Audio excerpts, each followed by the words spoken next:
Hello दोस्तों, इस video में मैं तुम्हें सिर्फ 2 क्वेश्चन करके दिखाऊंगा। ठीक है, सिर्फ 2 क्वेश्चन, दोनों क्वेश्चन ही जेई मेंस के लेवल के क्वेश्चन हैं। ठीक है, अब इस क्वेश्चन और इस क्वेश्चन में फर्क यह है कि इसमें जो डेटा यूज होगा वो तुम्हें कोचिंग में फिट जीवीएमसी यहां पर पढ़ाया जाएगा, सीबीएसई में बिल्कुल नहीं। और इसमें जो डेटा है वो तुम्हें ऑलरेडी पढ़ाया जा चुका है। ठीक है, 9th और 10th क्लास में सिर्फ 9th और 10th क्लास के डेटा पे ये क्वेश्चन दिया हुआ है। काफी इजी क्वेश्चन है, बट हम डेटा भूल जाते हैं, इंपॉर्टेंस नहीं देते हैं उस डेटा को। इसकी वजह से 99% स्टूडेंट्स इस क्वेश्चन को नहीं कर पाएंगे। और ये वाले क्वेश्चन में अगर तुमने सिर्फ सीबीएसई की बुक्स पढ़ी हैं तो तुम ये क्वेश्चन भी नहीं कर पाओगे। तो मैं तुम्हें दिखाता हूं कि डेटा हमारे लिए कितना इंपॉर्टेंट है, कि उस डेटा की स्टडी अगर हमारे दिमाग में होगी, मतलब उसमें क्या क्या कॉन्सेप्ट्स हैं वो सारे होंगे, तो हम ये 2 क्वेश्चंस कितनी इजीली सॉल्व कर लेंगे। और अगर हमें नहीं आता तो फिर तुम्हें पता ही है कि तुम खुद इस क्वेश्चन को नहीं सॉल्व कर सकते। तो जरा देखते हैं कि कैसे मैं इस क्वेश्चन को सॉल्व करता हूं। सबसे पहले ही एक लॉग का क्वेश्चन है।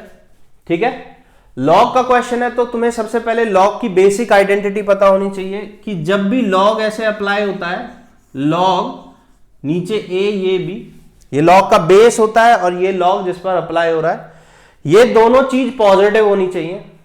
बेस पॉजिटिव है दोनों का, हमें साफ दिख रहा है।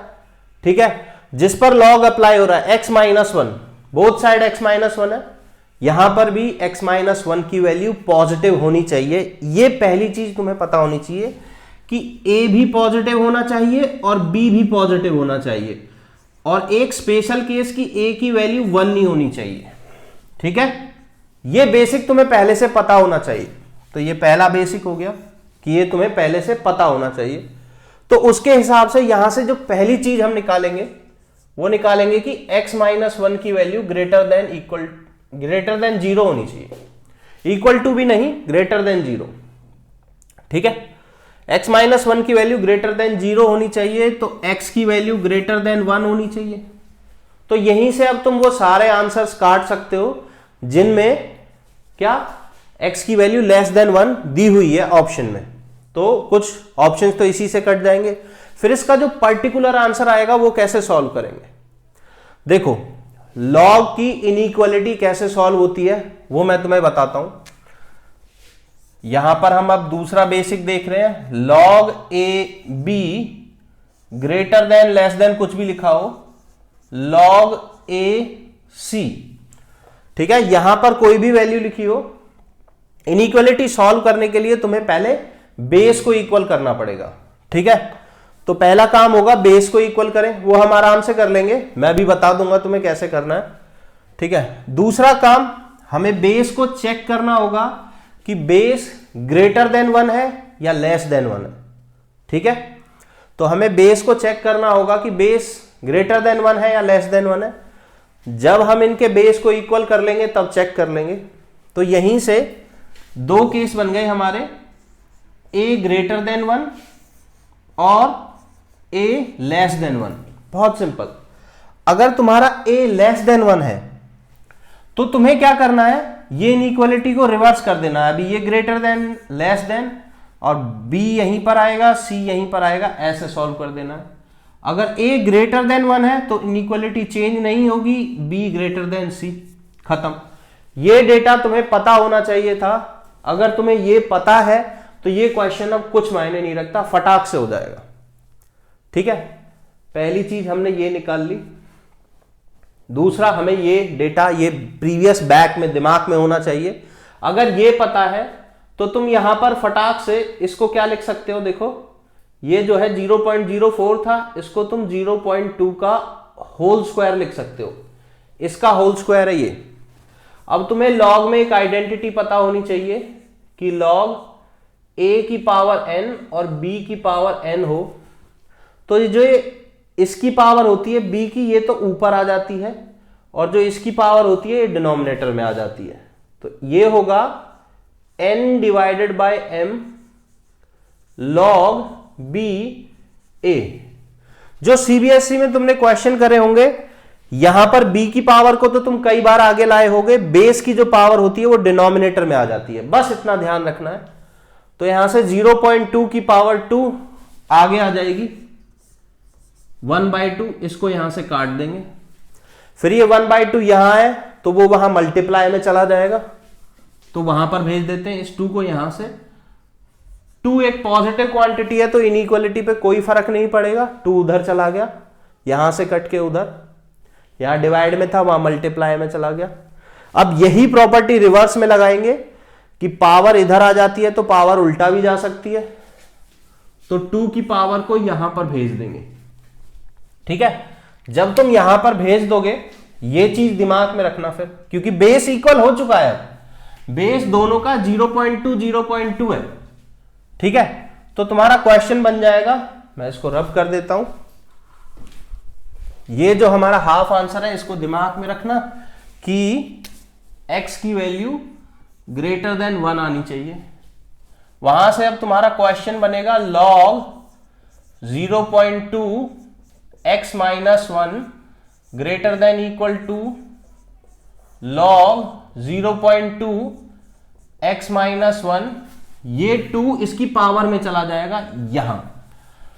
अब तुम बेस चेक करो, बेस 0.2 है तो यह मतलब बेस लेस देन 1 है, तो log को हटाओ, ये जो क्वांटिटीज है यानी कि ये वाली क्वांटिटी, यानी कि ये वाली क्वांटिटीज, ये और ये रह जाएगी बस, और इनइक्वालिटी रिवर्स हो जाएगी, खत्म हो गया क्वेश्चन।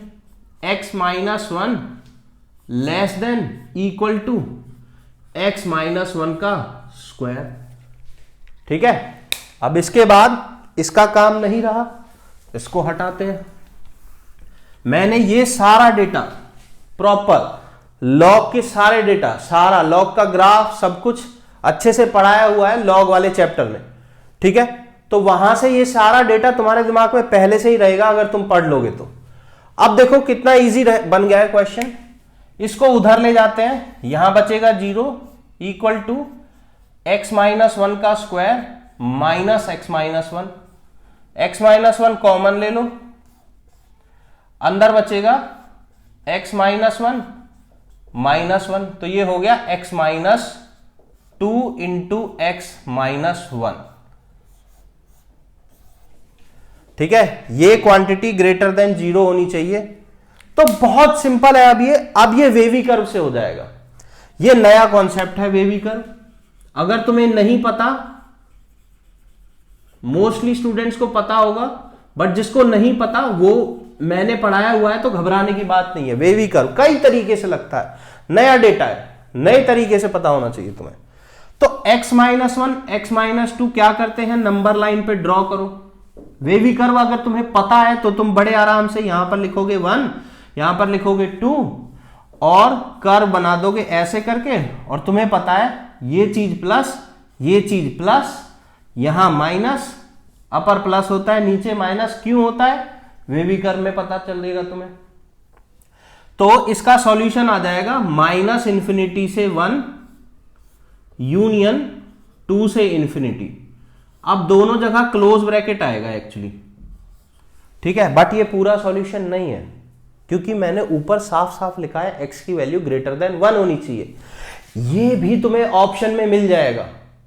ऑप्शन में अगर तुमने दिमाग लगाया होगा तो पहले ही काट दिया होगा इसको, तो यहां से ये वाली चीज कट जाएगी, क्योंकि इसमें 1 से लेस देन है, हमें 1 से बड़ी वैल्यूज लेनी है, तो फाइनल आंसर होगा 2 से लेके इंफिनिटी क्लोज ब्रैकेट। ठीक है, क्लोज ब्रैकेट का मतलब 2 इंक्लूड है, और हो गया ये क्वेश्चन। अगर तुम्हें ये क्वेश्चन का पिछला ये प्रीवियस डेटा पता होता तो यही क्वेश्चन तुम्हारा विद इन 50 सेकेंड्स हो जाता, 50 सेकेंड से 1.5 मिनट में आराम से हो जाता। तो डेटा की बहुत ज्यादा इंपॉर्टेंस है। जेई के जितने भी बच्चे प्रिपेयर करते हैं सबको ये डेटा कोचिंग में पढ़ाया जाता है। ठीक है, तभी उनके बढ़िया मार्क्स आते हैं। ठीक है, अब देखो दूसरा क्वेश्चन जो सिर्फ 9th क्लास के डेटा पे सॉल्व हो जाएगा। तो एक बार देख लेते हैं कि कितना तुम्हारा 9th क्लास का लेवल क्लियर है। ठीक है, तो एक बार ये सब हटाते हैं।